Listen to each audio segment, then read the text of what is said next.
A system screen appears before a young man named Su Sing, revealing his class as an immortal cultivator.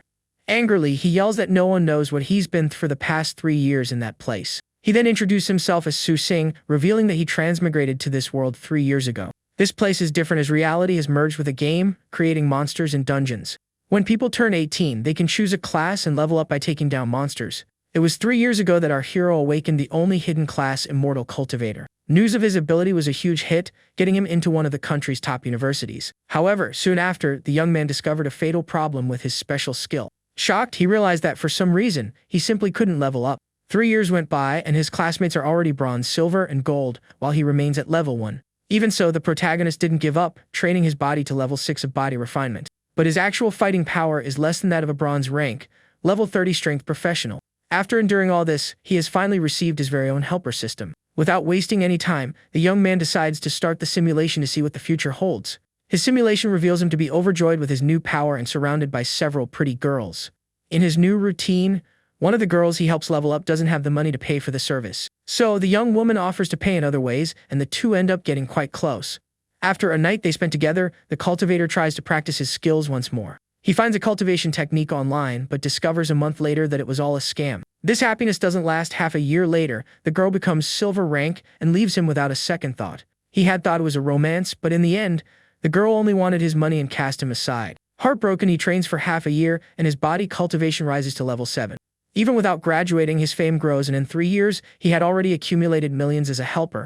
The young man even thinks it's not so bad, since there are always new girls to help level up. 5 years later, the school expels him, but he opens an equipment shop and gets rich again. His parents, however, call with the terrible news that his sister, Su Nian, has passed on. To make matters worse, 3 years later, his best friend Yuan also passes away mysteriously. Sensing that something is wrong, he focuses on cultivation and reaches the 9th level of body refinement.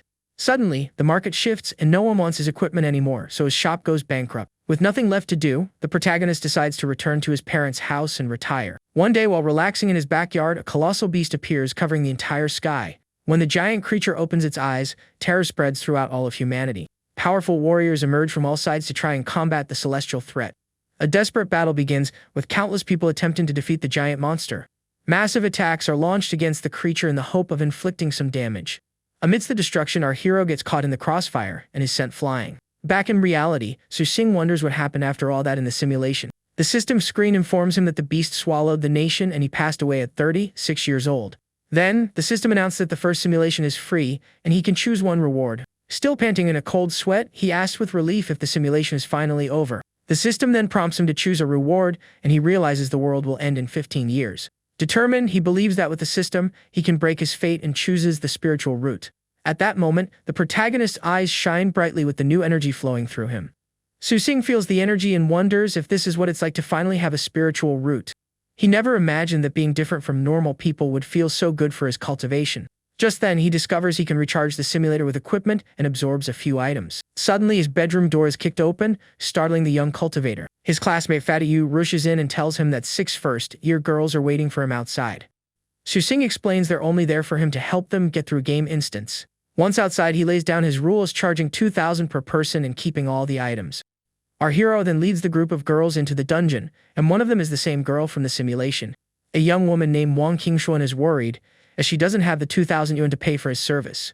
Inside the instance, a giant boar-like monster appears to attack their group. Without hesitation, the protagonist quickly advances toward the creature to begin the fight. He lands a series of powerful punches on the monster, which can't even react to the blows. The boar is defeated easily, and the girls are impressed by their upperclassmen's strength. One of them, very excited, praises the young man, saying his display of power was incredible. After the fight, all the girls pay the agreed-upon fee, thanking him for his help in the dungeon. At this moment, the young Wang Qingshuan approaches him, her face flushed with embarrassment. She says she's short on cash, and it seems the simulation is indeed about to repeat itself. The young woman then asks if she can pay for his help in a less conventional way. She emphasizes that she's broke at the moment, insinuating if he would accept something else. Our hero gives the girl a mischievous smile, looking as if he's enjoying her idea. He then invites her to a small dark room so they can settle up. In reality, the protagonist only took her to the room to give her a stern moral lesson. The young woman is completely embarrassed by the situation and doesn't know what to say. With a stick in his hand, he begins to lecture the young woman on civics and values. He states that his specialty is the spiritual salvation of freshman girls who are about to lose their way. Su Sing warns the girl never to dare walk the path of crime again in her life. Over the following week, the young man accepts various missions to gather energy points. He is seen taking down numerous monsters to get the necessary money for the simulator. The girls he helps thank him profusely, telling him his work is amazing. He appreciates the support and tells them to find him the next time they need help. A week later, he finally gathers 200,000 yuan, which is converted into energy. Using the points, he starts the simulation, and the system asks if he wants a new talent. Spending 100 energy points, the protagonist decides to try his luck and see what he gets. The system congratulates him for obtaining the business elite talent, which helps him turn a profit. He thinks that even though it doesn't increase his strength, it will help him get rich in the simulation. With that, the simulation begins, and he's already selling items to the girls on campus. In 2 years, he monopolizes the second-hand market and opens a shop in Kyoto called the Tarot Club. 2 years later, his business has grown so much it has attracted the attention of very dangerous people. Just then, the protagonist is caught off guard by a red dagger pointed directly at him. The person behind the attack is Wang Qingshuan, who presses the blade against his neck. She invites him to join a mysterious organization, or she'll have to take him out. Su Xing questions her about the group, warning her that she is still greatly underestimating his power. With a snap of his fingers, he summons his backup, who were hidden nearby the whole time. 3 men in suits appear from nowhere and rush to attack the girl with everything they've got. But the young woman isn't intimidated in the slightest and charges at the henchmen without hesitation. With a swift move, she takes down all 3 men at once, showcasing her incredible strength. The girl displays an impressive power our hero didn't expect to see from her so soon. The young man is shocked to realize she has awakened as a Grandmaster-level professional. Back in reality, he thinks that not even a genius like Fatty Yu could reach the master level. But in just 5 years, she went from bronze to Grandmaster, which makes him highly suspicious. Returning to the simulation, the young woman says she doesn't want to hurt him since he helped her in the past. She seems to be struggling with the difficult decision she has to make but sees no other choice. The young woman then throws her dagger to the ground as a warning for him to listen carefully. In an unexpected move, she closes the distance and gives the protagonist a surprise kiss. In the next scene, he's in bed apologizing, saying he completely misunderstood her. But he finds out she passed away and can't understand how a Grandmaster could fall so easily. Su Xing vows revenge against the organization, certain they are behind it. He begins investigating the organization behind Wang Qingshuan but finds no clues. At the same time, he doesn't give up on finding a cultivation method, and in 2 years his body reaches its peak. Back in reality, the young man has his sister Nian promise she won't go into dungeons this year. The girl agrees to his request, though she looks a bit surprised by the demand. With her promise, our hero seems to feel a little more relieved about the situation. But in the simulation, his sister breaks her promise, enters a dungeon, and doesn't make it back. He then investigates her passing and discovers she fell in a place called Demon Pass. To make things worse, he also finds out his best friend Fatty Yu passed away that same year. Investigating further, he learns that his friend and most of his classmates met their end in the same place. That dungeon was like a meat grinder, devouring the lives of everyone he knew. He wonders what kind of place could cause the demise of so many professionals. Realizing everyone was forced to go, he decides to continue the simulation to learn more. This year, using his foreknowledge, he sold equipment and stocked up on many recovery potions. With that, he became a tycoon in Kyoto's low-level market and grew incredibly wealthy. But he didn't let his guard down, knowing a disaster was coming in 4 years, and he tried to warn everyone. However, his warning failed as no one believed his words about the future. Powerless to do anything, the young man decided he could only protect himself from the coming threat. 3 years later, he sold everything and moved to the US with his parents and billions of dollars. Classes there were unique, like vampires and werewolves, and the year of the giant beast finally arrived. He had hoped to escape the disaster, but a giant demon appears, and everyone is sent to fight on a one-way mission. The monster's giant eye stares down at everyone with a look of pure destruction and power. The protagonist wonders if more than one monster invaded the real world at the same time. The simulation ends with his passing at 36, and the system offers him rewards. Between the options of business elite and peak of body refinement, he quickly makes his choice. He chooses the peak of body refinement, and his strength becomes comparable to a silver ranker. The business talent brings in money, but refining the body gives him the power to acquire more items. Now he has access to better green rank equipment like a sword and armor. Thoughtfully, he questions if there's any way to avoid the catastrophe coming in 15 years. He suspects the powerful already know about the threat, but there's nothing they can do. So, they hid the truth from everyone to prevent panic from spreading across the world. Due to his special profession, his panel shows cultivation instead of a level, which is a problem. Even though he's stronger than an average silver rank, he knows it's still not enough. That's why he is determined to keep improving his strength for what's to come.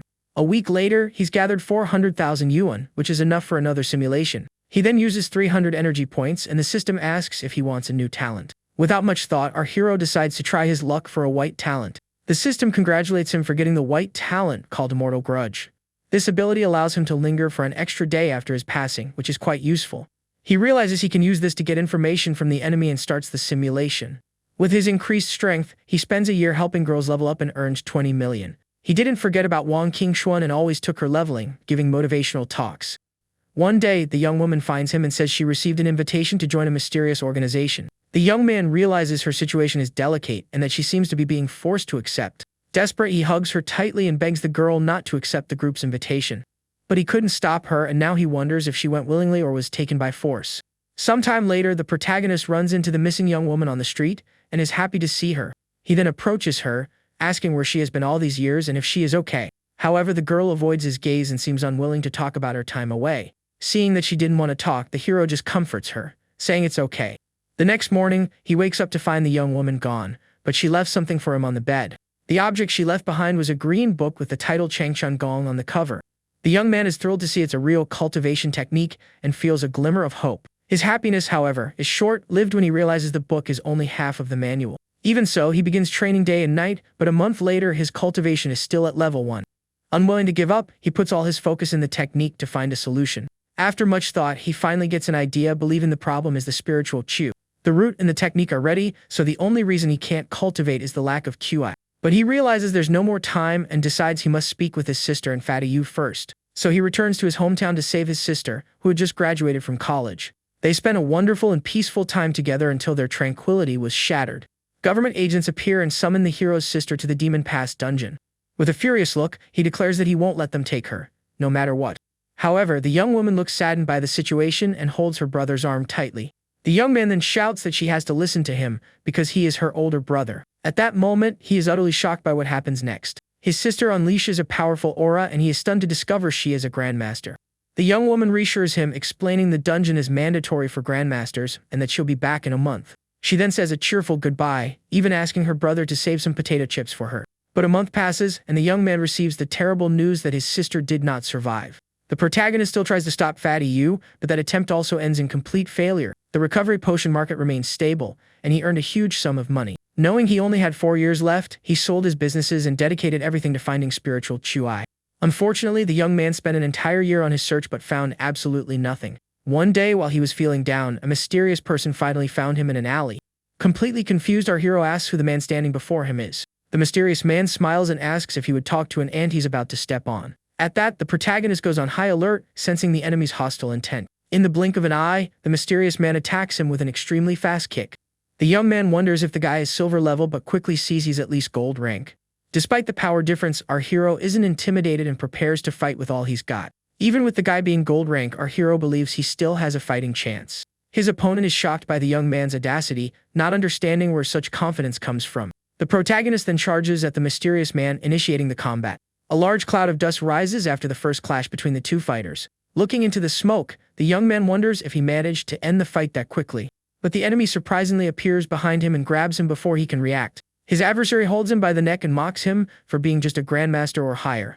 With a look of contempt, the mysterious man laments the protagonist's situation. The enemy then prepares to deliver the final blow with a very sinister red aura. The system reports that the man ended his struggle, and he didn't make it through that simulation. At that moment, our hero's immortal grudge talent activates, buying him more time. The system screen also announces that the ability to not fall without vengeance has been triggered. Like a ghost, he challenges his adversary to try and take him down one more time if he's able.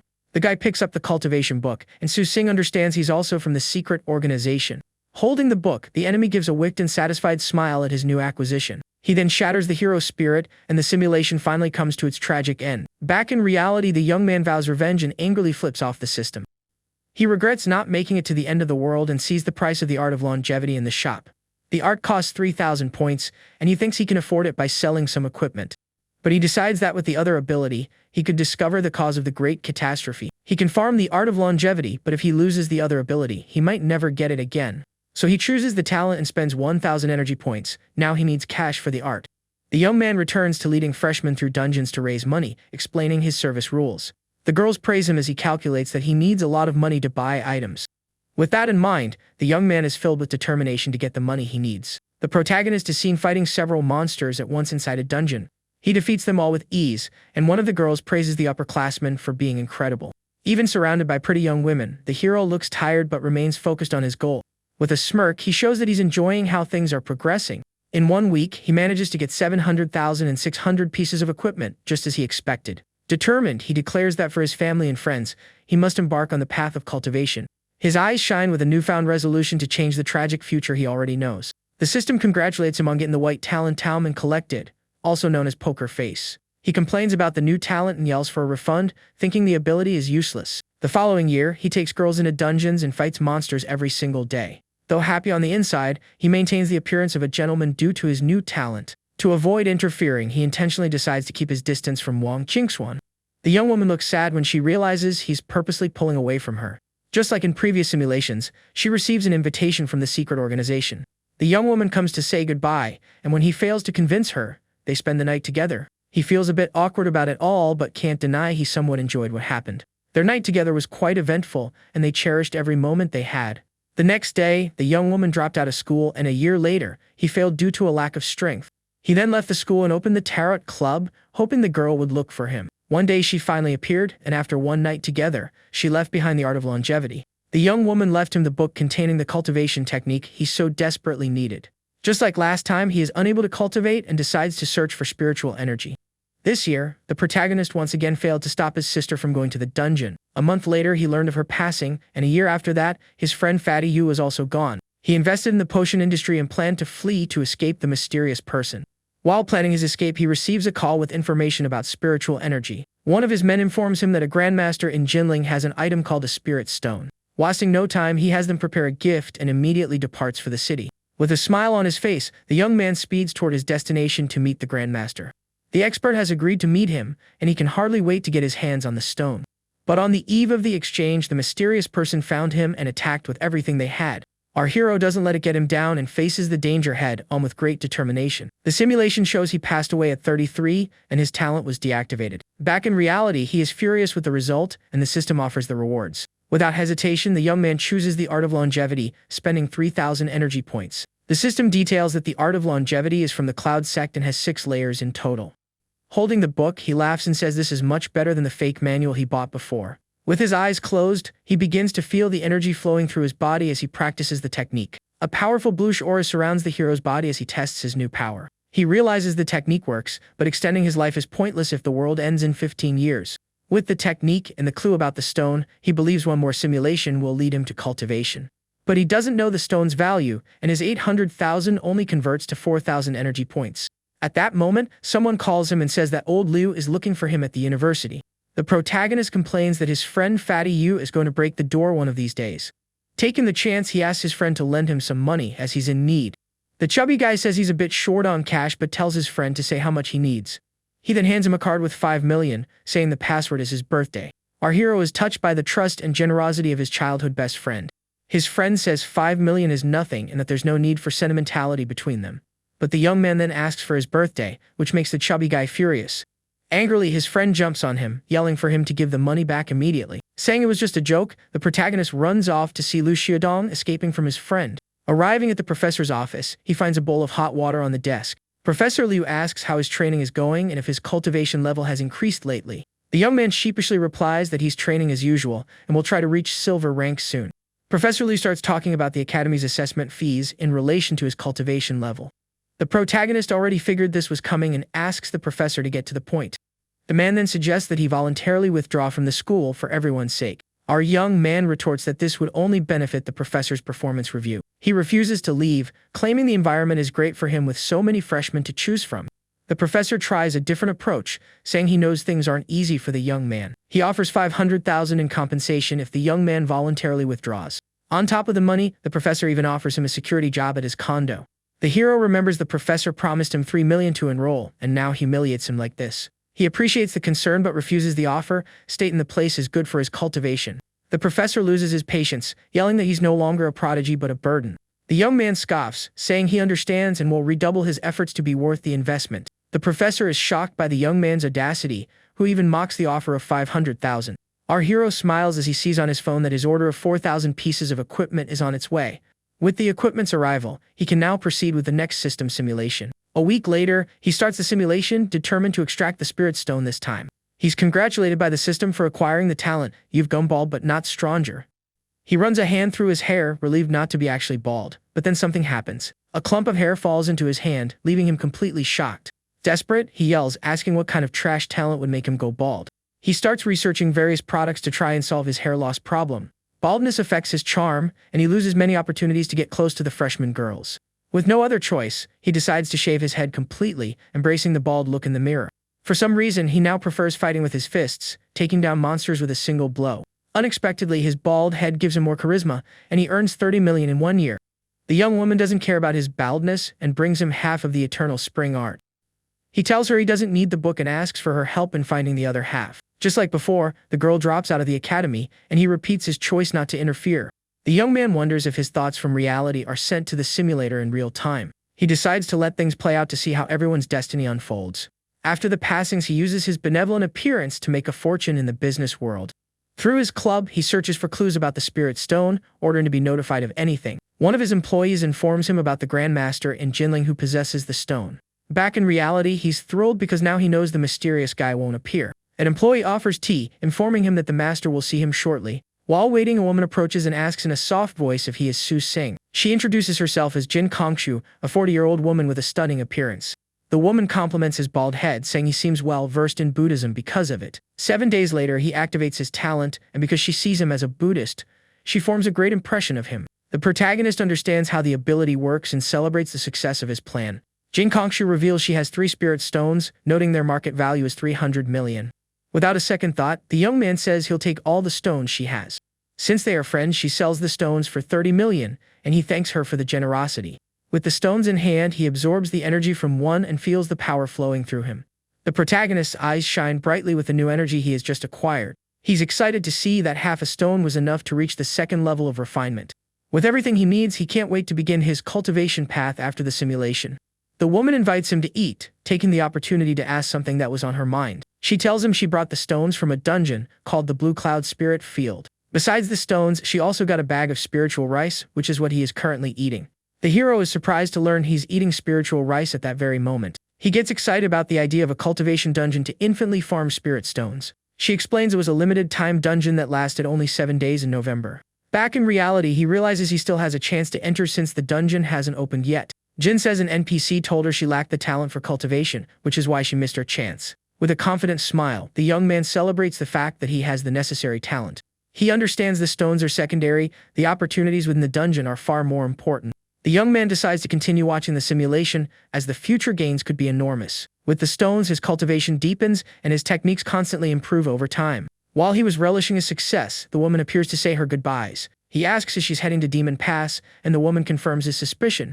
She explains that pressure on the front lines is mounting, and as a grandmaster, she must go. The protagonist gets irritated, wondering why everyone he knows has to go there. He demands that the woman tell him what Demon Pass is, insisting he needs to know. His talent activates, and his bald appearance increases the affection the woman feels for him. She reveals the place is humanity's lifeline, and there are incredibly powerful enemies there. Our hero asks what kind of enemies they face, but she says she can't say anything more.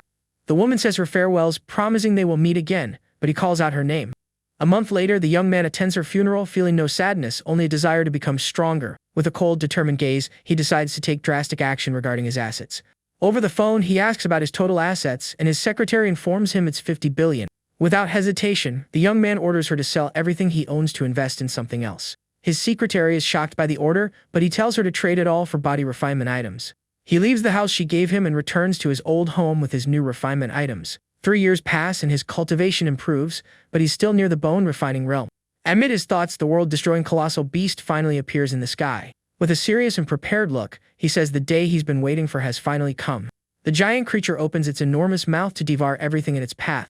The protagonist flips off the beast, swearing that one day, he will be the one to devour it. Fearlessly, he faces the giant monster as it prepares to swallow the entire city at once. At the last second, he activates his teeth with open eyes, talent to see what happens next. Back in reality, the young man is shocked by the scene unfolding before his eyes. He finds himself inside the giant beast's stomach and realizes people are still alive. Everyone panics as they see corrosive stomach acid starting to rise around them. A person is hit by the acid and their body begins to dissolve rapidly. The simulation shows his vision fading as his talent is then deactivated. He is terrified at the thought that someone survived inside the beast only to be corroded. The system offers several rewards and he analyzes each one very carefully. With a shout of joy, he celebrates having managed to bring back the spirit stones. The young man is surprised by the cheap price, calculating that each stone is worth 1,000 points. But he gets annoyed seeing the system recycles the stones for only 100 points each. He accepts the trade, hoping there are no resellers in the world profiting from the difference. With one of the stones in his hand, he begins to meditate and absorb its spiritual energy. A moment later, he notices the stone has shrunk and that one is enough for half a month. The young man decides to save the other two to test a theory he has in mind. Determined, he decides he needs to farm more stones before the special dungeon opens.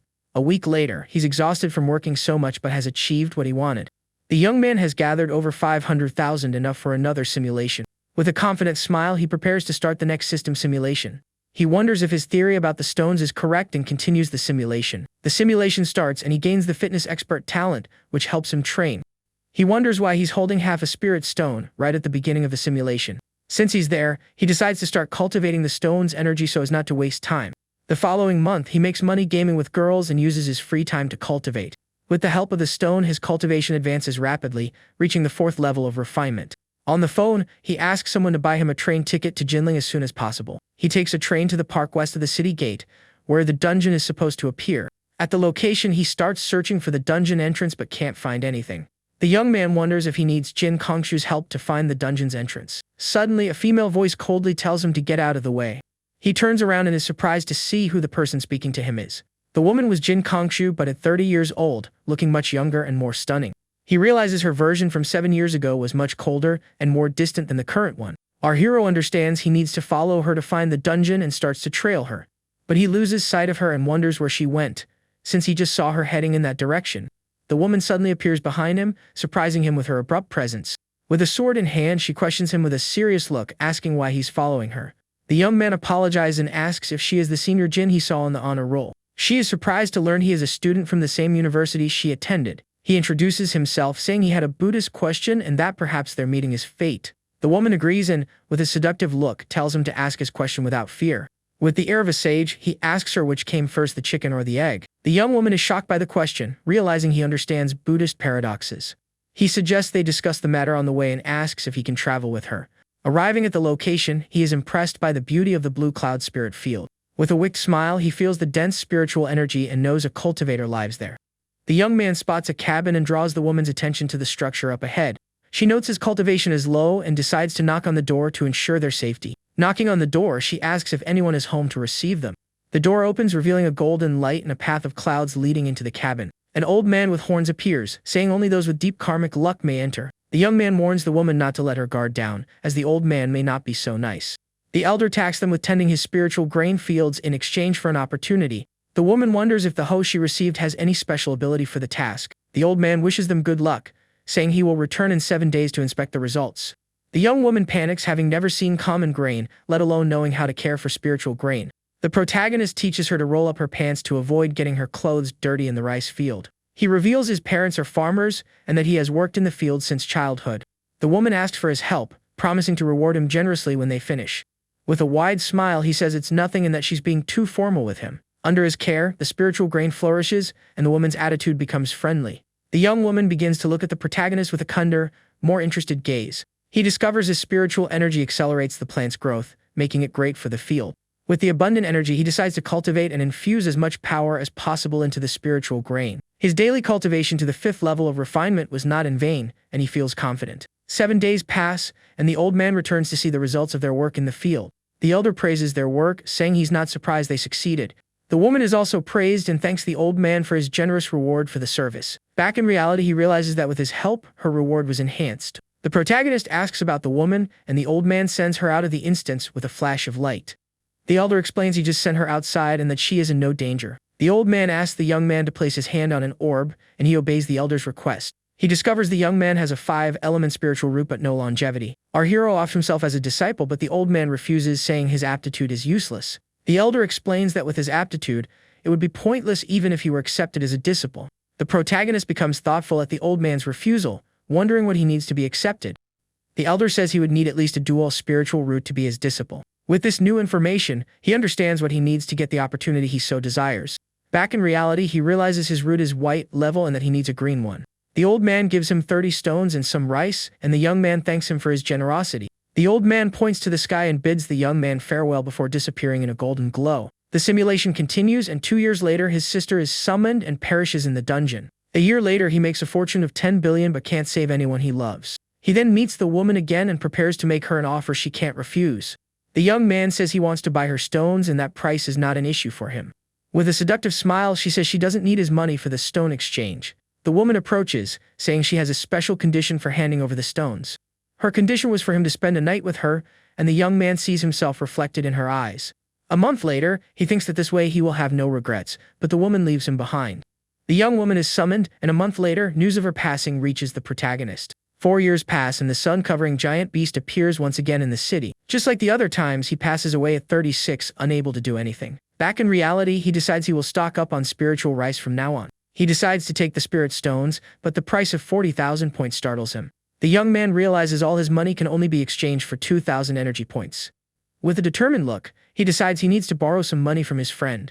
On the phone, he asks if his friend can hear him, and the young man is startled by the sudden call. His friend asks how much money he needs for his mysterious and urgent problem. With a pleading cat face, the protagonist asks his friend to lend him 100 million. His friend gets annoyed, saying he can only lend 50 million and not a penny more. With the money in hand, he thanks his friend for the help and then hangs up. With the 55 million, he decides to order 50,000 white-grade pieces of equipment. He needs to use the remaining 4 simulations to farm more stones and rice. A week later, he prepares to see if his luck will be good or bad in the simulation. The young man decides to spend a little more and tries his luck for a green rarity talent. The system congratulates him for getting the talent, live a long life, but he doesn't like it. At least he got 10 more spirit stones, so it wasn't a total loss in the end. A week later, he begs the system to grant him a spiritual root talent. The system congratulates him for getting the talent Sword Dao Genius, which infuriates him. He complains that he's not a sword cultivator and the talent is useless to him. The simulation ends and he decides that this time he will save and store the spiritual rice. He prays to be blessed with a green quality spiritual root. The system congratulates him for activating and getting the green rarity talent, Face of an Idol. The young man complains that he doesn't want to be a celebrity and that being handsome is useless. The system compliments him, saying that even it isn't immune to his charms, given how handsome he has become. With a new look, he glances in the mirror and is shocked by how handsome he's become. Inside a dungeon, he faces a red monster with sharp teeth and a deadly gaze. The demonic creature advances, wreathed in flames, to attack the group of adventurers. The protagonist warns everyone not to let their eyes meet the beasts. The girls are captivated by his beauty, and he scolds them for not being focused. He has counted 278 times that a girl has glanced at him furtively. The protagonist wonders if he is really so handsome as to attract this much attention. His beauty attracts crowds of women who follow him wherever he goes on campus. Numerous proposals come his way to become a celebrity, but he isn't interested. Angrily, he says he has better things to do and flees from all the crazy proposals. The young man laments how difficult it is to be so handsome these days with all the harassment. He decides to stay in his dorm and cultivate to avoid more problems with his appearance.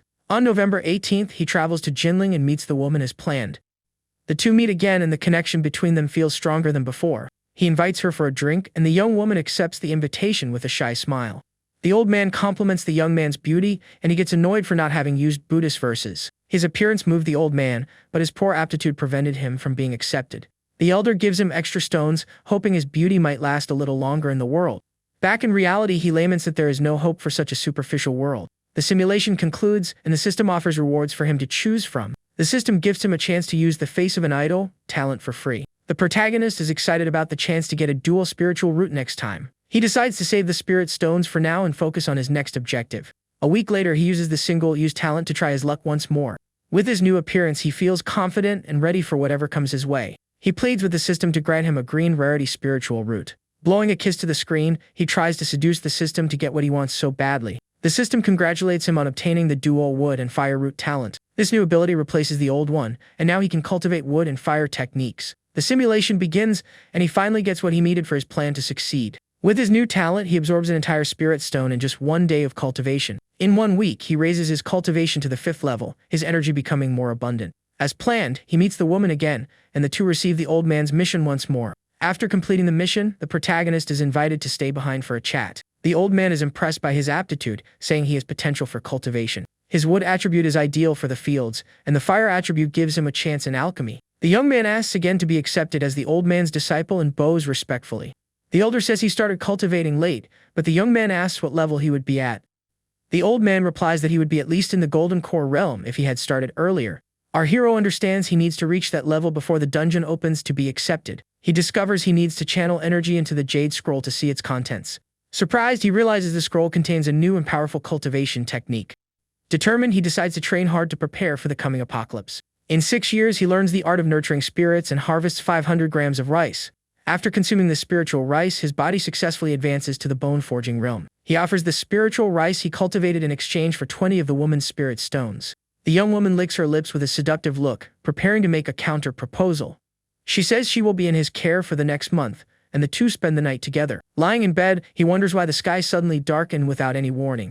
The giant beast appears once more, and he laments that this has happened again. The simulation ends, and the system offers him a list of rewards to choose from. He is shocked to see the cultivation technique costs 1 billion energy points. The dual route is a unique chance, but he can ask the old man for the technique in the real world. The system congratulates him on obtaining the dual route, warning that the new ability will replace the old one. He wonders what Coverite means and becomes concerned about the change in his power. The young man is relieved to realize the change is just an upgrade and nothing to worry about. With one final simulation, he aims for the divine level realm to achieve his goal.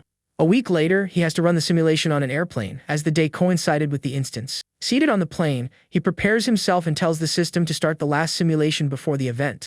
The system congratulates him on obtaining the Resolute Face talent, which helps him gain confidence. After landing, he goes to meet the woman as usual to start his plan once again. His talent activates, and the young woman wonders why this junior seems so trustworthy. He invites her to go together, and the woman agrees to go with the flow without much questioning. The old man is surprised that he wants 1,000 stones and not to become his disciple. The protagonist confirms his request and bows in respect to the elder of the sacred mountain. The old man says his cultivation isn't high enough and hands him a bag with the stones. With the 1,000 stones, he cultivates day and night, and over time, everyone he knew is gone. He emerges from seclusion with his eyes shining with power as a cry of strength echoes. The young man reaches the 9th level of establishment but runs out of stones near the gold level. The simulation ends as he is about to be swallowed by the giant beast once again.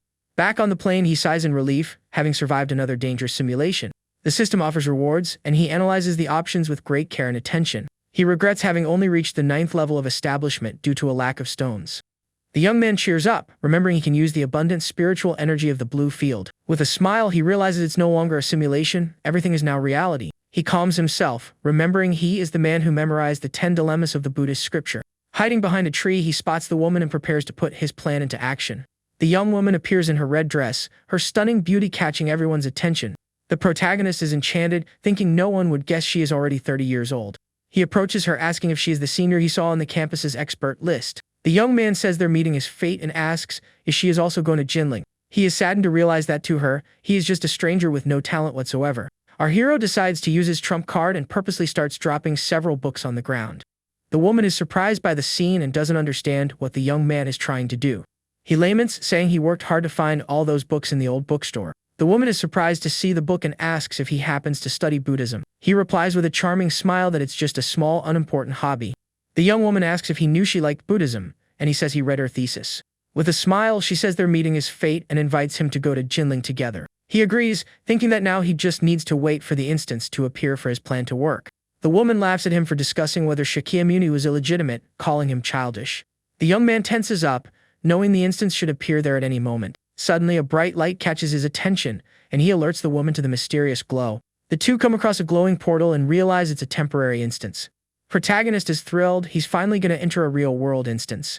With a confident smile, he believes that this time he will succeed in becoming the old man's disciple. The woman warns him not to enter, as temporary dungeons are dangerous for him. With a seductive look, he says he has her to protect him, so nothing will happen. The young woman gets flustered, wondering if he really trusts her that much to risk his life. She tells him not to leave her side, and the two enter the dungeon together for the mission. The landscape is breathtaking, with green rice fields and mountains in the background. He realizes the experience of being there is completely different from the system's simulation.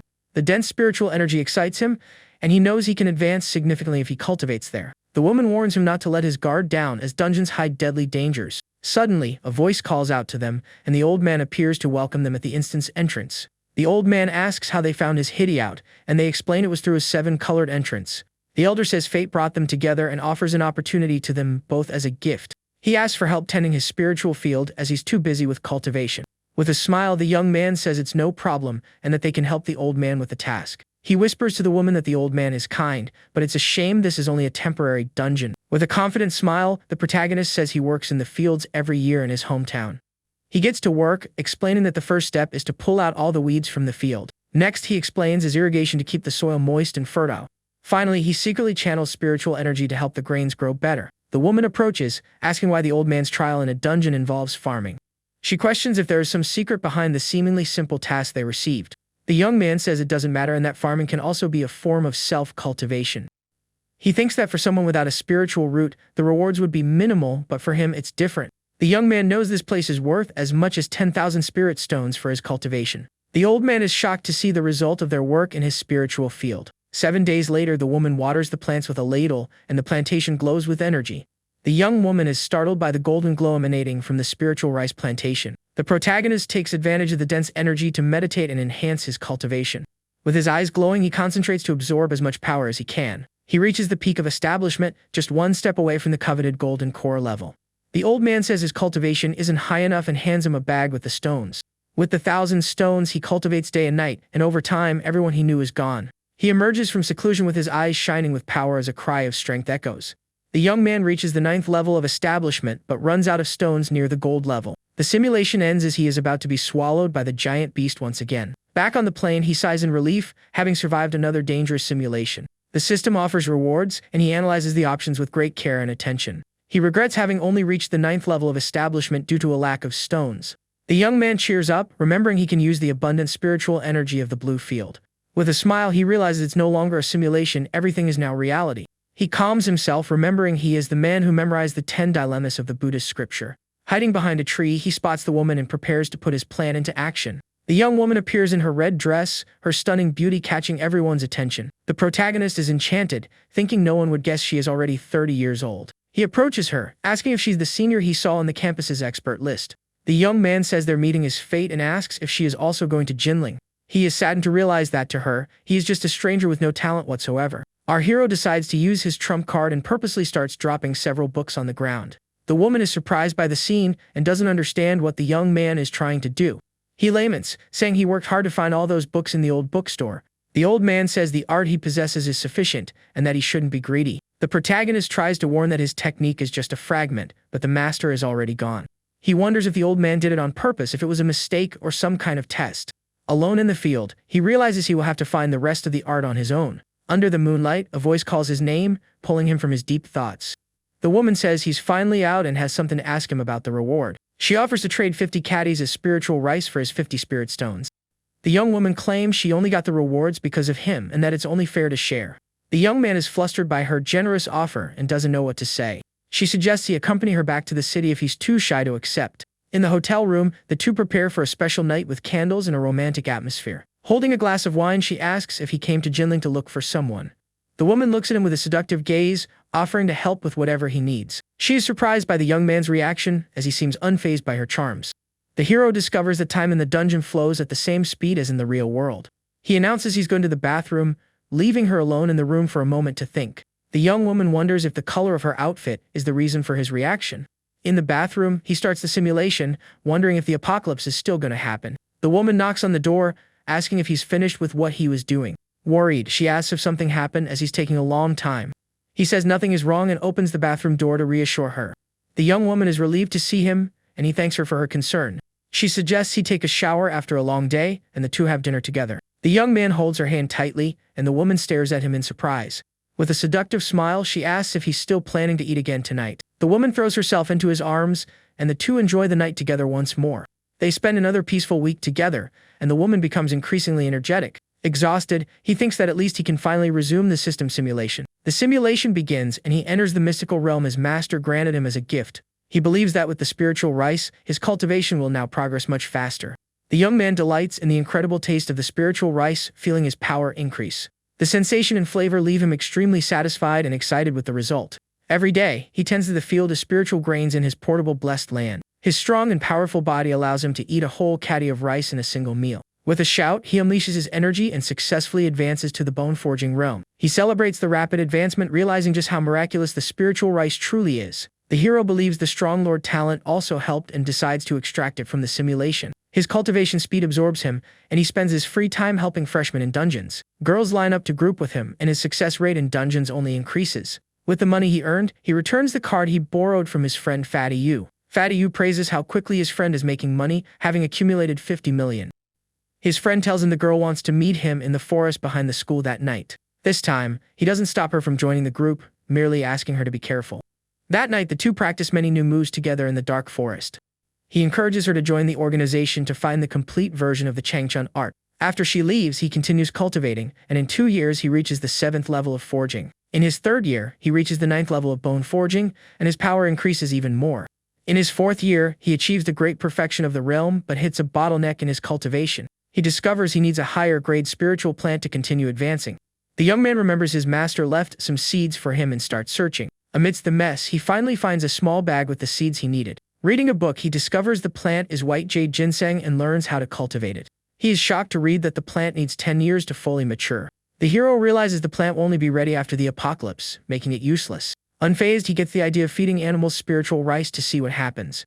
He feeds some chickens, and the survivors grow stronger and smarter. While distracted with his project, the girl returns with the first part of the art. He tells her he doesn't want the technique, and that he actually wants to join her organization. The young man asks if she can recommend him, and the young woman says she has the right to do so. He hugs her in gratitude, and the girl responds with a shy, embarrassed smile. They arrive at the Advent church, and the woman announces that Su Sing has arrived for the meeting. A mysterious voice tells him to enter, and the two walk through the church's main hall. The voice asks if he is Su Sing, and the young man wonders why the place is so dark. The elder tells him to sit, and the hero thanks him while analyzing the man's strange voice. The young woman serves him tea, and the young man thanks her with a gentle smile. The elder explains the church name is Advent and begins to speak of its doctrine. Our hero spits out his tea upon hearing their goal is to eliminate the tyranny of humanity. The man claims humanity is not worthy to rule and that foreign races are the gods. The young man wonders if he's in a cultivation story or a cosmic horror novel. The elder warns him there is no turning back after joining, and the protagonist confirms his decision. He says he will give everything to the church once he gets the second part of the Changchun art. The elder explains he can trade missions or treasures for the desired cultivation technique. The young man wonders if the spiritual rice he possesses counts as a treasure for the exchange.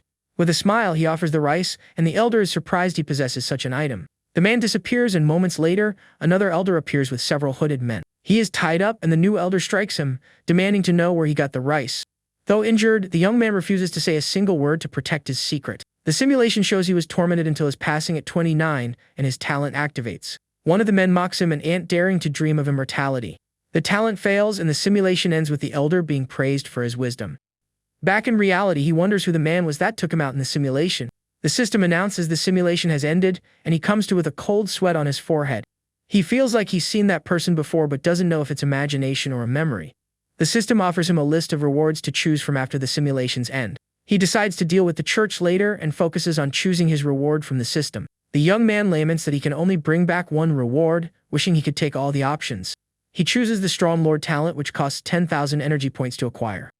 With the new talent, he believes he will reach the great perfection of the bone forging realm. The young man realizes he has less than 2,000 points and needs money fast to continue. Over the phone, he calls the woman and asks if she is free to meet with him. At the hotel, he meets with the young woman to make a very important business proposal. She is surprised to learn he wants to sell 50 caddies of spiritual rice to her. He confirms and asks her to give him an estimate of the rice's value. The woman asks if he's short on money and offers to lend him some. The young man asks how much she can lend, wondering if it would be 50 million like last time. She agrees to the loan, and the protagonist spits out his drink, shocked at how easily she agreed. The young woman reveals that 100 million wouldn't be a problem, as her grandfather is the guild president. He then asks for 100 million, offering the 50 caddies of rice as interest for the loan. She advises him to save the rice for his cultivation and not to sell it to just anyone. The protagonist thinks he can't let the woman be targeted by the Advent church because of him. With a passionate look, the woman agrees to the protagonist's request without hesitation. Back in his room, the young man feels tired but happy to be in his bed again. He throws himself on the bed, lamenting being buried in debt after borrowing the money. The young man thinks of a way to make money, considering selling the rice and spiritual chickens. Discouraged, he decides to simulate first to see what happens before making a decision. The simulation begins, and he gains the green talent Indomitable, which increases his willpower. He stretches and decides to look for business opportunities with the gifts from his master. The young man discovers he can create abstinence pills and beauty pills with his recipes. He realizes both are profitable and can be sold to different, wealthy audiences. Excited by the idea, he decides he will refine these two types of pills to sell. The first step is to heat the alchemy furnace to begin the refining process. Using a lighter, he tries to light the furnace but doesn't get the expected result. A small flame explodes in his face, leaving him surprised by the furnace's power. The furnace explodes with impressive force, throwing him far away with the impact. Covered in soot, he realizes a lighter won't work and decides to read the art of alchemy. He discovers he needs a professional flame formula to refine the pills. Determined to turn his debt into wealth, he begins studying the Lee Fire formula. During this period, the woman visits him, and the two spend time together again. After one night, she joins the Advent church, leaving him behind once more. In the second year, he starts mastering the fundamentals and dedicates his time to understanding the fire. With a satisfied smile, he celebrates mastering the Lee fire art after 6 years of work. He realizes the flame can be used for defense, not just for alchemy. Back in reality, he's excited to finally have an offensive formula to use. The young man wonders what kind of pills he can refine with such a powerful flame. He dedicates himself entirely to pill refining, and his mastery of fire grows each day.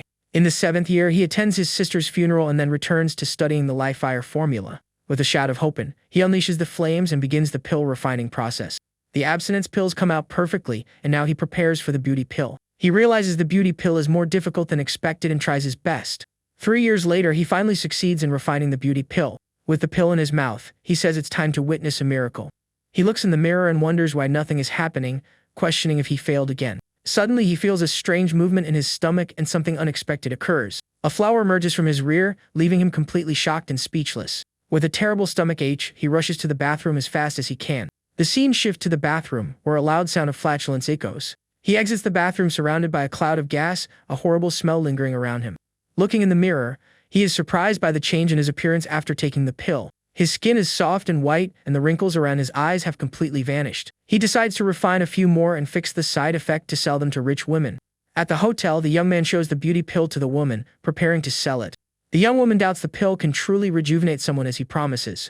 He assures her he has never lied to her and that the pill is as powerful as he claims. Curious, she decides to try the pill to see if the effect is real or just a hoax. A colorful glow envelops her body, and the young man yells for her to wait a moment. The woman is enveloped in an intense light as her body begins to undergo a transformation.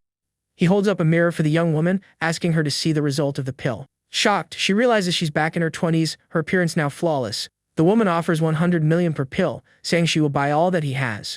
The protagonist is stunned by the price, unable to believe the value she offered. The young woman asks him to sell the rest, stating she will buy as many as he has in stock. He admits he has no more, as that was the only one he managed to make. She asks if he can't mass-produce them, and he says he'll look into it. Back at school, he reunites with the girl who is eagerly awaiting his return. With a smile on her lips, the young woman welcomes him back with a loving and happy look. The young woman runs towards him, greeting him with a warm and heartfelt hug. He calls her by name, surprised to see her there after being away for so long. The girl drops out of school again, and this time, he doesn't stop her from following her path. A few years later, she becomes a grandmaster and returns to find the protagonist. The young woman brings him the upper volume of the Changchun art as a special gift. He says he doesn't want the technique and that his only wish is to join the Advent Church. The young woman introduces him to the elder, explaining he must contribute to the church to join. The protagonist tells the elder to speak, ready to hear the mission he will be given. The girl tries to intervene, saying the mission is too important for a novice like him. The elder agrees, telling her to arrange a more suitable mission for the young man. Our hero suspects the mission is difficult, as the young woman rarely acts on her own. He discovers the mission is to go to Demon Pass and cooperate with the demon race. The woman calls it a suicide mission, not wanting him to risk himself like that. Lying together, he asks why she joined the church and betrayed the human race. She replies with a sad look that she had no other choice but to follow this path. The young woman calls him by his name, and the young man looks at her with a serious, questioning gaze. He realizes he won't get any information from her in this system simulation. At the market, he complains about the price of ginseng, discovering the demand for potions has increased. He suspects the Advent Church's actions are causing the high demand for potions. Worried and powerless, he feels frustrated with the situation, unsure of what to do. To distract himself, he works hard to develop a weaker version of the beauty pill. He discovers he can refine the pill without ginseng, allowing for mass production. Excited by this news, he rushes to Jinling to tell the woman the good news. A mysterious figure with an umbrella watches him from afar with a sinister look. He notices the presence and, with a serious expression, says the day has finally come. He watches the woman's funeral, wondering when he will discover the truth about the apocalypse. The desolate landscape makes him question the future and the fate that awaits him. Suddenly, a mysterious figure calls him a traitor and attacks him with a dark aura. The young man recognizes the man as Elder Zong, staring at him with surprise. The elder attacks him, declaring he was indeed sent by the Jin family to spy on them. The simulation ends with his demise, and he returns to reality, his heart racing with confusion. He is torn between the rewards, wishing he could take both at the same time. The young man yells at the system, daring it to let him take both rewards at once. The system offers an upgrade for 500,000 points, and he suspects a hidden talent. He accepts the risk, spending the money to upgrade the simulator and see what happens. The system is updated, allowing him to choose the 2 rewards he wanted so badly. The total cost is 110,000 points, and he laments that money is never enough. On the phone, he offers 20 caddies of rice to the woman, but she says she doesn't have time. Desperate, he throws himself on the floor and cries, unable to get the money he needs. The young woman deposits 20 million into his account, telling him to use the money first. Emotionally, he wonders if this is what it's like to be supported by a rich woman. The protagonist celebrates the money, preparing for the next simulation with a smile. He stretches and says that now he just needs to wait a week for the next simulation. The young man wonders how many years younger he would become if he took a beauty pill. A week later, he initiates the simulation with a tap on the screen to begin the process. The system congratulates him on obtaining the green talent, endless luck, for the simulation. Aiming to accumulate alchemy experience, he begins practicing without hesitation. He wonders if the high survival rate of the chicks is an effect of his new talent. The success rate of the pills has also increased, and he manages to create a high-quality item. With the pills ready, he calls the woman, preparing to make an offer she can't refuse. He invites her to Jingdu, having something good to show her in person. The young man says he has something that can give her the ultimate pleasure, showing her the beauty pill. The young woman is flustered by his insinuation but agrees to meet him that night. He tries to explain the misunderstanding, but she has already hung up and is on her way. Our hero shows her the pills and asks how much she thinks they might be worth on the market. The woman is impressed with the pills and decides to help him sell them at an auction. The pills are a hit, with bids reaching a final price of 3 million for the item. He is shocked to see the mountain of money, wondering if this is what it feels like to be rich. With the woman's influence, he no longer needs to worry about money in the future. The young man is moved by the feeling of financial freedom for the first time in his life. The moon shines in the sky as he prepares for his next journey with a new objective. With his suitcase in hand, he walks down the street towards the school for protection. He thinks that women will do anything for beauty and that the school is a safer place. The young man steps on something on the ground and is startled by what he sees at his feet. The journey was not smooth. He stumbles into a trap, falling into a deep hole. A woman pushes him, and he is frightened by the unexpected force of her attack. She teases him, saying that falling into the same hole must be their destiny.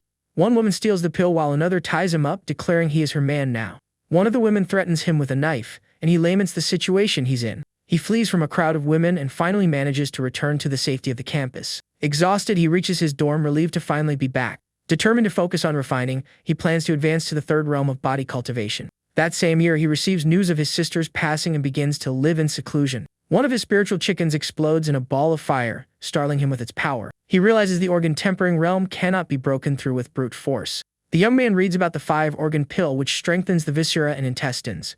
He decides he can spend the required 3 years cultivating the pill's ingredients. 3 years later, he has enough ingredients to refine the long-awaited organ pill. The first step is to use fire to heat the yellow immortal essence until it becomes viscous. The furnace explodes once again, sending chicks flying from the force of the blast. Coughing, he complains that this is much harder than he initially imagined. He doesn't give up, and his control over the fire becomes increasingly proficient over time. The young man is frustrated that he can refine qi, gathering powder, but not the 5-organ pill. Various different pills appear on the floor, but none are the one he so desperately needs. He realizes the powder can increase his spiritual energy, making pill refining easier. Days pass, and an unexpected guest knocks on the protagonist's door during his seclusion. He opens the door to find an older man who introduces himself as Kongshu's father. The young man invites him in, and the man says he has come for only 2 important matters.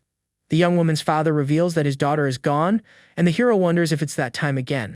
He asks for the second reason, and the man shows him one of the pills he refined. The man asks if he refined the pill, and the young man explains the item's effect to him. The woman's father says he will buy all the pills, and the young man questions why he wants them. The man is embarrassed by the question, but the protagonist insists on knowing the truth. The young man states he will only refine more pills if he is told the truth behind the request. The man reveals that the situation at Demon Pass is becoming increasingly difficult for humans. His pill can help practitioners save time eating and return to the battlefield. The protagonist is shocked to learn the situation is so dire there isn't even time to eat. He agrees to refine the pills, and the man thanks him, promising not to be short on payment. Our hero wonders what happened at Demon Pass that caused everyone to go there to perish. His intuition tells him this is his chance to learn the truth, and he decides to risk it. The man hands over a box filled with gold bars as payment for the refined pills. The young man says he doesn't want the money, and the man asks what he desires in return. He asks to meet high-level army officials, offering the pills as a gift. The man agrees to relay the request but warns the final decision is not his. The two get into a car, and the young man asks where they are going for the meeting. The man hands him a blindfold, asking him to put it on before they proceed. The young man complies, placing the blindfold over his eyes to follow the man's orders. He feels uneasy but takes the risk, entering the luxury car with an unknown destination. The car stops, and the man announces they have finally arrived at their mysterious destination. The protagonist removes the blindfold and asks if they are at the agreed-upon meeting place. He finds himself at the People's Altar, where the most powerful people of Dixia reside. A voice invites him to enter, and he realizes the man is at least of the martial emperor level. The woman's father says he can only take him this far, and the young man thanks him for his help. With trembling hands, he opens the door, preparing for what he will find inside. He is surprised to see the person waiting for him and can't hide his reaction. The man introduces himself as Liu Yuanwu, one of the leaders of the Dexia army, and greets him. He asks if the slimming pill is what they are now calling a military provision pill. The leader wonders what the world has come to for a diet pill to become a military item. The man states he wants the pill's formula, and the reason is none of the protagonist's business. The young man hands over the formula, warning that the army won't be able to use it as it requires spiritual rice. He offers the formula for free, saying he only wants to know what happened at Demon Pass. The young man explains he needs to understand how his sister, his friend, and the woman passed away there. The leader agrees to tell him but warns that the information must be kept secret. He reveals that Demon Pass is a human city where everyone fights for the future of humanity. The protagonist is surprised to see so many students and teachers from his university there. The leader agrees that he is correct and decides to reveal more about the situation to him. He explains that the situation at Demon Pass has worsened, and nearly all the Grandmasters have perished. The protagonist is shocked by the news, unable to believe what he has just heard. The man points to the barrier, saying that everyone he knew met their end inside. He advises him to stay in the city and refine pills for everyone without going any further. The young man knows the truth, but it brings him no joy, and he desires to see the battlefield. 2 guards prevent him from leaving, stating he cannot leave without the chief's permission. He realizes the excuse of being lost won't work on these guards. With a shout of "Open," he launches a purple energy sphere to distract the men. He is proud of being a genius in pill refining and for mastering the technique so quickly. The guards hear the noise and rush to see what happened to the young man in the room. Our hero launches the energy spheres at them, apologizing for what he is about to do. The spheres release a purple smoke that leaves the 2 guards completely incapacitated. He covers his nose and flees the room as the guards shout for him not to go. The young man prepares to enter the protective barrier to discover the truth for himself. He walks towards the barrier, determined to unravel the mysteries of that place. With the mask on his face, he is surprised by what he finds on the other side. A giant purple demon appears and he realizes his preparations were insufficient. An old warrior shouts for everyone to attack the demonic creature's left eye. Everyone charges forward to attack the giant monster, trying to blind it for an advantage. But the warriors are sent flying with a single swipe of the giant monster's paw. The old man yells for everyone to spread out and try to regroup for another attack. The demon scoffs at them, saying they are overestimating themselves by trying to face it. One of the warriors retorts that it's the monster who is overestimating itself. With a precise strike, the warrior manages to hit the creature's eye, blinding it. The old man shouts for everyone to seize the opportunity and attack the monster with everything they have. Furious, the demon unleashes a wave of energy, declaring that everyone there can perish at once. Even blinded, it laughs, saying they cannot defeat it as it is immortal and powerful. The old man vows to avenge his disciples and charges for a final attack against the creature. With his sword, he pierces the monster's head, which screams in pain from the direct hit. The demon swears to take the old man with it, preparing for one last desperate attack. The creature explodes in a wave of energy, and the young man is shocked by the number of casualties. He wonders if this is how his sister and the others met their end in that place. The leader says that the mountains and rivers of Dexia will never forget the brave who have fallen. The man advises him to go home, as there is nothing left for him in this desolate place. The leader's words make him realize that Demon Pass has already fallen, and the invasion is imminent. With a hand sign, he prepares to refine the pill, channeling his pain into strength. He finally succeeds in refining the 5-organ pill, celebrating his success in alchemy. Eagerly, he swallows the pill to advance his cultivation, preparing for the coming war. But the pill was unstable, and he instantly explodes into a cloud of smoke and dust. The simulation ends, and the system offers a list of rewards for the protagonist to choose. He is shocked to realize he was taken out by a pill he himself refined so carefully. The young man remembers using a 3-year-old immortal essence to make the pill. He understands the pill's potency was too strong, causing his body to explode. The young man decides to acquire the art of alchemy to refine his pills more safely. He chooses the talent and the art, spending 110,000 points, and mourns the loss of an ally.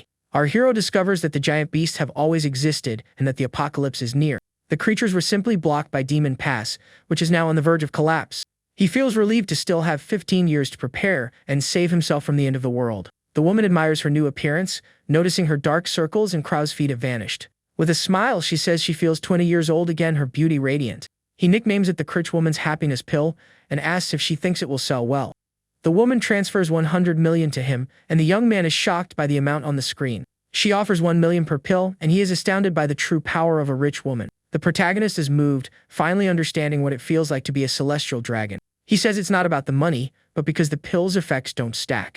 The woman asks if he's forgotten her last name, and the young man remembers it's Jin. He finally understands the woman's origins, realizing the truth about her family. She reveals she is the only daughter of the Jin Merchant Guild, confirming his suspicions. With a seductive look, the woman displays her power and wealth to the protagonist. She says she won't keep them all, and plans to auction some of the pills as well.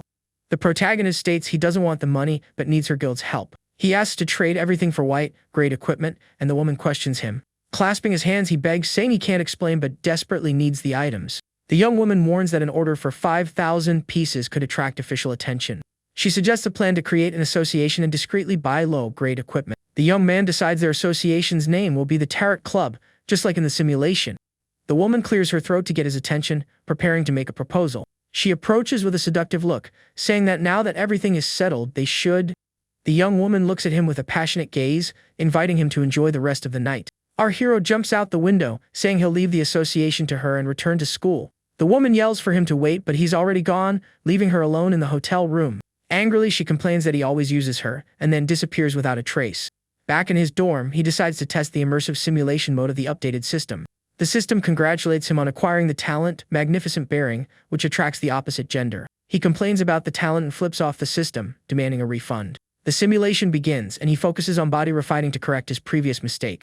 This time, he decides to cut the medicinal potency in half to ensure it's safe. Day after day, he refines his body and tends to his tasks in the blessed land. The protagonist once again reaches the great perfection stage of the bone-forging realm. With a cry of power, the young man unleashes his energy, preparing for the next step of his plan. He prepares to consume the organ, refining pill, but fears something will go wrong again. The protagonist thinks maybe he should let Jin Kongshu test the pill first, since he can't afford to perish. He decides he still needs to strengthen his body, and for that, he'll need more nutrition. With that, he looks at his spiritual chickens, saying it's their time to help out. The young man then starts chasing the chickens with a knife to turn them into his dinner. With a sinister look, he warns that if they don't lay eggs, he'll be making chicken soup at night. Then, the woman says she tested the pill, it's incredible but painful, and asks him to give it to Lu Yuanwu. She's surprised by how the young man refers to the man, teasing him for calling him Hold Lu. With her help, he met Lu Yuanwu, who became very interested in the organ refining pill. The hero thinks that if military cultivators use his pills, they might survive the apocalypse. After achieving his goal, he started eating spiritual chicken eggs every day. He hoped to strengthen his body enough to safely consume another pill. One day, while roasting a chicken, the woman's voice suddenly called out from somewhere. A portal opens in his room, and he is startled to hear her voice calling his name. Without a second thought, the young man runs towards the portal, saying he's on his way to meet her. He then steps through the portal and finds himself in a hallway, where he opens a mysterious door. On the other side, he is shocked by what he sees, wondering what on earth is happening. The woman appears, saying there's no time for explanations, and that he needs to go with her now. Without giving him time to react, the young woman grabs him and pulls him away from the danger. The young woman rushes him towards a helicopter that was already waiting for them. Confused, the young man asks if a helicopter isn't a bit of an exaggeration and what's going on. She then replies with a smile that his organ refining pill has performed a remarkable feat. With a smile, the hero celebrates, as his plan to attract the attention of the powerful has finally worked. They arrive at the Sky People's Temple and are greeted by several high-ranking officials. As they disembark from the helicopter, some men approach to greet their leader. The man says that according to their calculations, 5 pills can increase a master's strength by 50%. With a serious look, the old man asks how many pills our hero can produce per month. The young man replies at most 200, and the young woman calculates they can create 2 grandmasters. The leader smiles, saying this is monumental, not just for Dacia but for all of humanity. He then offers the young man 3rd sequence privileges if he can maintain production. The young woman explains that even Cold Lu is only 2nd sequence, which shocks him. She says very few people hold this status, and now he is #1 in humanity. Our hero asks if he can find out if immortal cultivation instances exist in this world. The woman asks if he means something like the Blue Cloud Spirit Field, and he confirms. The man replies that they exist but only in the archives, and he cannot provide the coordinates. The young man says the information is vital to him, and that he will continue refining the pills diligently. He thinks there must be more cultivation instances with opportunities like Qing Yunzi's legacy. 3 days pass and a pile of documents is delivered to the protagonist at his office. The woman says her goodbyes, heading to the Tarot Club, and the young man thanks her for her help. With the documents in hand, he spends 100,000 energy points for 1 hour of immersive simulation. The system confirms the purchase, advising him he still has 407,000 energy points left. Inside the simulation, he feels the experience is like transmigrating, and the points were well worth it. He wonders what a confidential file is and sees a folder with a red secret stamp. Upon opening the folder, our hero is surprised by the information he finds inside. The screen indicates that the Blood Demon Grotto is dangerous and not recommended for Grandmasters. To make matters worse, the dungeon requires a martial emperor as a leader for completion. The young man discovers many experts perished there and calls the place a meat grinder. Now he understands why immortal cultivation dungeons aren't open to the general public. The document warns that upon entry, one must flee north to avoid the demon sect's lair. The sect's disciples are bloodthirsty, indiscriminately hunting anyone who enters the dungeon. Additionally, they possess special magical treasures capable of tracking their targets' locations. The young man wonders if this means anyone who enters the dungeon is doomed to perish. But he realizes that if information got out, someone must have survived that terrible place. With a determined look, the protagonist decides to search for more clues in the document. He discovers the information was provided by a man named Shang Shu in 1978. The young man believes the man must be alive and that he needs to find it to ask for his method. However, he recalls he is just a novice cultivator and cannot face such a challenge. So he begins searching for a dungeon more suited to his current power level. The young man finds the Lotion Convention with a 2-star difficulty and minimal rewards. This dungeon is a time loop type where each entry repeats the same day for the player. The day in question is January 1st, 7266, the day of the Lotion Convention. Upon entering, the player transmigrates in the body of a cultivator named Lu Xiaochuan, reliving his day. Our hero then discovers that besides memories, he cannot take anything else from that dungeon. Even so, he thinks it's worthwhile as the memories of an immortal cultivator are a treasure. With that in mind, he sets the document aside and prepares to view the next on the list. The young man finds a dungeon with 1-star difficulty, even lower than the previous one. This dungeon is set in an era where spiritual energy has been depleted, something he can relate to. The location has 3 main sects that still preserve some ancient and rare immortal techniques. With a smile, he gets excited, as the cultivation techniques are perfect for him to explore and learn. At that, he wonders if the Changchen sect's art is the same as the Advent faction he knows. Suddenly, the system warns him only 10 minutes remain, and he is shocked by how fast time flew. Wasting no time, the protagonist grabs his phone to make a very important call. On the phone, he asks Chief Lu for the coordinates of the 2 dungeons he just researched. The man says he can provide the coordinates for one, but the other closed 3 years ago and is useless. Nevertheless, the young man insists and gets both coordinates for his plan to succeed. He celebrates as the 100,000 points were worth it, and the coordinates don't take up a slot. With 10 seconds remaining, the system asks if he wishes to exit, and the young man confirms. Back in reality, he stretches in his bed, celebrating his safe return. With his phone in hand, he hurries to mark the coordinates while his memory is fresh. He thinks that even with low difficulty, the dungeons have ancient cultivators, so it's better to wait. He then continues the simulation and, after getting the coordinates, dedicates himself to refining pills. With rice and eggs, his body refinement reached great perfection, but his chew refinement didn't advance. He wonders if there's a flaw in his method and decides to review the technique Qin Jiunzi left him. Suddenly, the protagonist realizes something important about his cultivation he hadn't noticed before. To reach the gold level, he needs immense energy, but his mystical realm doesn't have enough. The young man remembers the Yuan nourishing pill and that its main ingredient is the grass of the same name. After searching through his things, he finally finds the plant he so badly needed for the pill. With this, his indomitable talent activates to help him through the difficult pill refining process. Years pass, and after countless failures, he finally refines 5 batches of low-grade pills. He notes that the organ refining pill is violent and could be fatal for those with a weak constitution. The Yuan pill, however, is gentler and can be safely consumed even by a Q refiner. Upon taking the pill, he feels infinite spiritual energy, its quality higher than before. Even though his cultivation remains at the same level, his strength has multiplied several times with the pill. At this rate, when he reaches the gold level, his strength will equal that of a master-level practitioner. With his new strength, he can finally enter the dungeon of the Dharma Ending Age to investigate. In the 12th year, his cultivation base stabilizes, and he feels a breakthrough to the gold level approaching. He spends 3 months refining over 100 pills to prepare for the major level breakthrough. The energy gathers like a mighty river, filling what was once a dry stream in his body. A mystical force emerges, rushing to his spiritual platform, and he shouts that it's happening. With an explosion of golden energy, his entire body is filled with a new power. With that, he finally breaks through, successfully becoming a gold-level cultivator. Laughing, he declares his destiny as his own now, and with enough resources, he will reach the gold level.